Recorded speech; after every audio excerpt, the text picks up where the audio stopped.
Assalamualaikum warahmatullahi wabarakatuh. Saya Alvin Hubdini.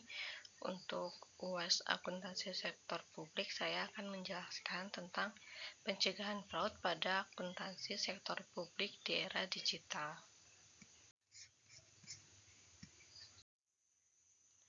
Yang pertama, saya akan menjelaskan tentang latar belakang. Perkembangan teknologi dapat memberikan dampak positif dan negatif bagi kehidupan manusia. Dengan melakukan kolaborasi dengan teknologi, pekerjaan yang dilakukan akan lebih mudah dan cepat. Fraud merupakan suatu resiko yang timbul di segala jenis entitas bisnis, termasuk lembaga negara dan perusahaan swasta. Lalu bagaimanakah karakteristik fraud dalam akuntansi publik dan bagaimanakah akuntansi sektor publik dapat mencegah terjadinya fraud di era digital?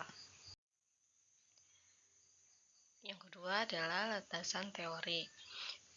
Akuntansi sektor publik memiliki peran utama untuk pelaporan keuangan sebagai salah satu bentuk pelaksanaan akuntabilitas publik.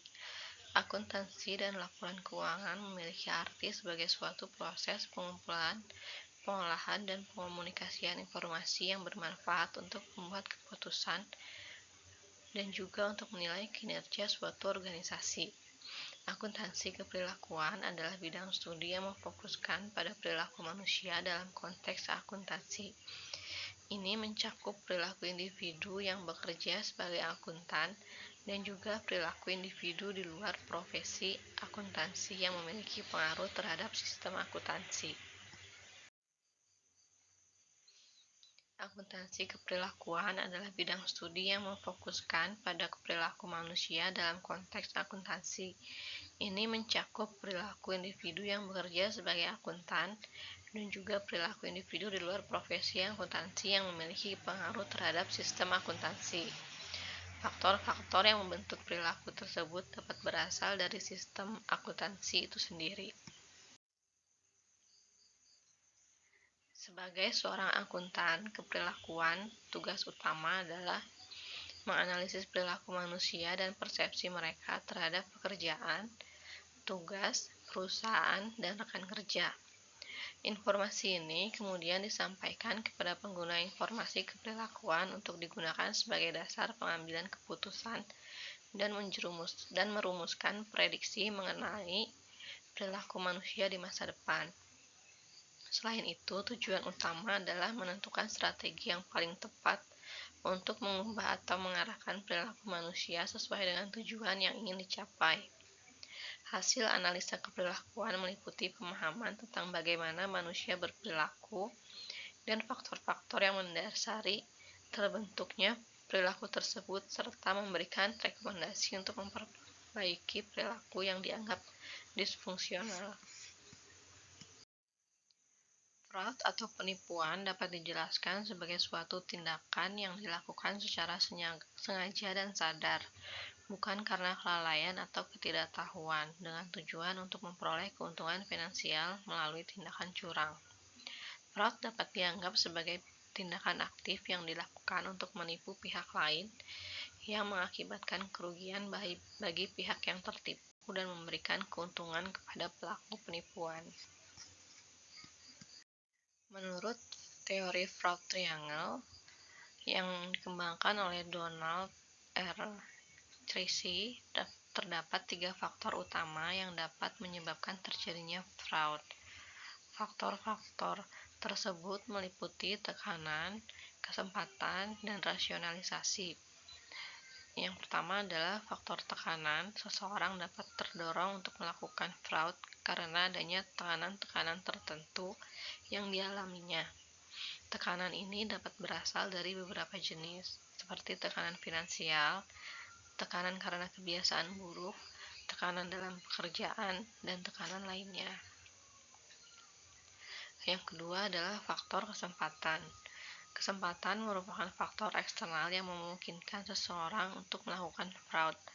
Faktor ini sering muncul ketika ada kelemahan dalam mekanisme pengendalian, seperti kurangnya pengawasan atau audit, yang menciptakan celah bagi seseorang untuk memanfaatkannya demi keuntungan pribadi. Yang ketiga adalah faktor rasionalisasi. Faktor ini berasal dari dalam diri individu di mana mereka merasionalisasikan tindakan fraud yang dilakukan sebagai sesuatu yang wajar dan dapat diterima secara moral. Mereka mungkin mencari alasan atau pembenaran untuk tindakan curang yang mereka lakukan.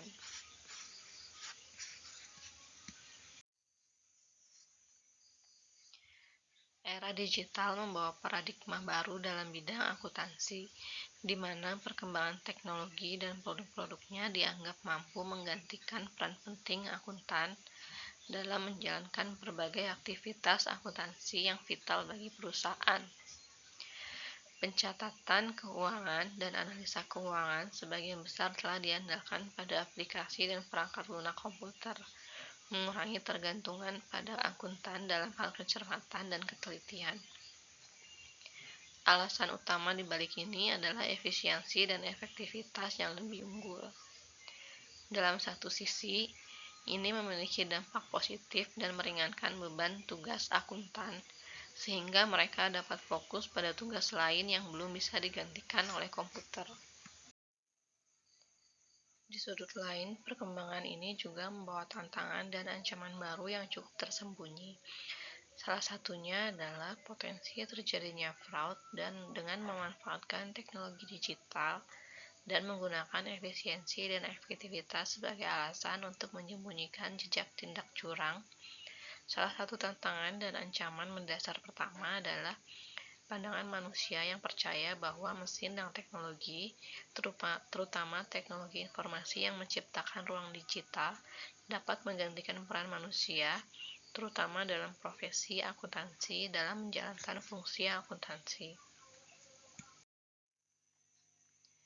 Untuk mencegah terjadinya fraud, ada 3 cara. Yang pertama, menurut Association of Certified Fraud Examiner atau ACFE Indonesia Chapter adalah dengan menggunakan jasa privacy officer yang memahami teknologi hukum, program kerja, mampu menetapkan kebijakan keamanan data, berikut teknologi dan instrumen yang dibutuhkan untuk menjaga data perusahaan tetap aman, memahami pentingnya kerahasiaan data perusahaan, dan mengelola konektivitas dengan Internet of Things dan mencegah terjadinya penggalian data perusahaan dari pihak eksternal, menentukan tingkat kerahasiaan data perusahaan beserta peringkat wewenang untuk mengakses data, menetapkan jadwal pelaporan dan memprioritaskan ketepatan waktu pelaporan dan pelaksanaan pemantauan dan pengendalian data secara real time.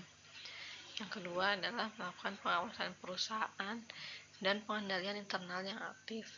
Yang ketiga adalah dengan menggunakan komite audit.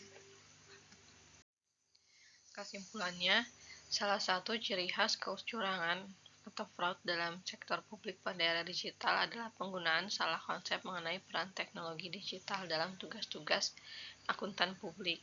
Selain itu, teknologi digital juga dimanfaatkan untuk memaksimalkan peluang terjadinya kecurangan. Kecurangan juga dapat terjadi dengan memanfaatkan masalah human error dan kurangnya pengetahuan dalam menggunakan teknologi digital. Selain itu, produk-produk teknologi digital juga dapat digunakan dalam melakukan kecurangan. Penerapan akuntansi sektor publik dapat mencegah terjadinya kecurangan jika mempertimbangkan faktor-faktor yang mempengaruhinya, seperti performa akuntabilitas dan disertai dengan penerapan metode pencegahan kecurangan. Metode-metode ini meliputi strategi teknis, pendekatan dua paradigma, dan strategi preventif. Salah satu strategi teknis yang dapat digunakan adalah memanfaatkan jasa privacy officer akses Internet of Things, mengelola akses data, menetapkan pelaporan yang tepat waktu, dan pengendalian data secara real time untuk mencegah terjadinya kecurangan, melakukan pengawasan perusahaan dan pengendalian internal, serta menggunakan komite audit. Sekian presentasi dari saya. Mohon maaf apabila ada kekurangan. Terima kasih. Wassalamualaikum warahmatullahi wabarakatuh.